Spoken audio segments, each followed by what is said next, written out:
A day of mourning in Russia after a passenger jet falls from the sky over Egypt's Sinai Peninsula, killing all 224 people on board. Plus, in Somalia, gunmen attack a hotel in Mogadishu, killing 8 civilians. And New Zealand's All Blacks make history at the Rugby World Cup, not only by defending the title, but by winning it for a third time. Hello, I'm Lynda Kinkade, and this is CNN Newsroom. Thanks for joining us.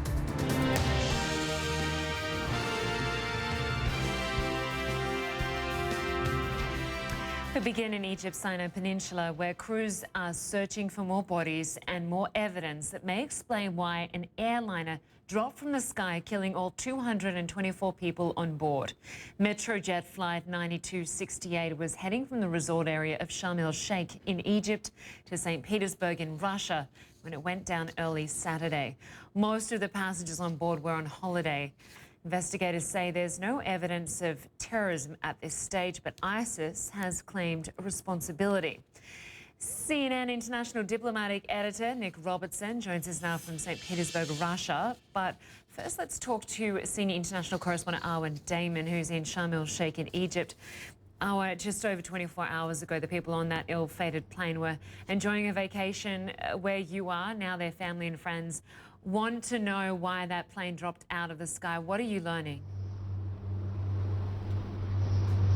Well, there's still very little that is going to provide those who are mourning their loved one the answer they are so desperately seeking at this stage. And just to give you an idea of the atmosphere that the passengers of that flight were enjoying before it actually took off, just take a look at the background. This is a stunning resort area located in the Egyptian Sinai. Now, what we know at this stage is that the Egyptian authorities have formed an investigative committee. The Egyptian prosecutor's office has sealed off the site. Remember, the plane went down in what is effectively a military zone, the center of the Sinai, where Egyptian military and security forces have been engaged in a very lengthy battle against any number of Islamic militants, one of which is affiliated, a number of which are affiliated with ISIS in and of themselves. We do know that Russian investigators arrived in Egypt late last night. The two black boxes have been recovered at this stage, but we do not yet know the cause of what made that plane go down. One of the groups linked to ISIS claiming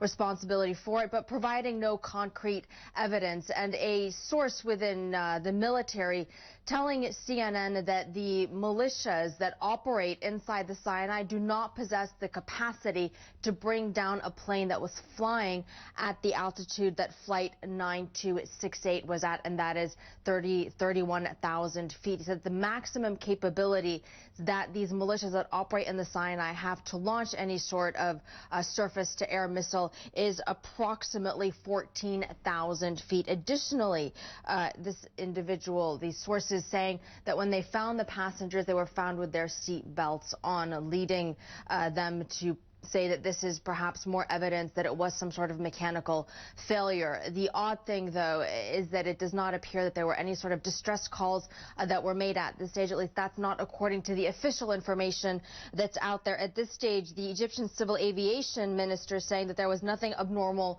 before the plane crash. It suddenly disappeared from the radar. So still, 24 hours on, Linda, a lot of questions. A lot of questions, not many answers yet. Arwa Damon in Sharm el-Sheikh, thank you very much. And let's bring in Nic Robertson now. Nic, a national day of mourning where you are in Russia.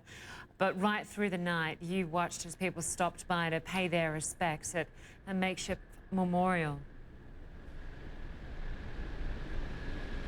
Yeah, Linda, National Day of Mourning here, and it is morning time. There are candles that have been lit here on the table just right next to me. There have been people arriving to lay more flowers, more candles.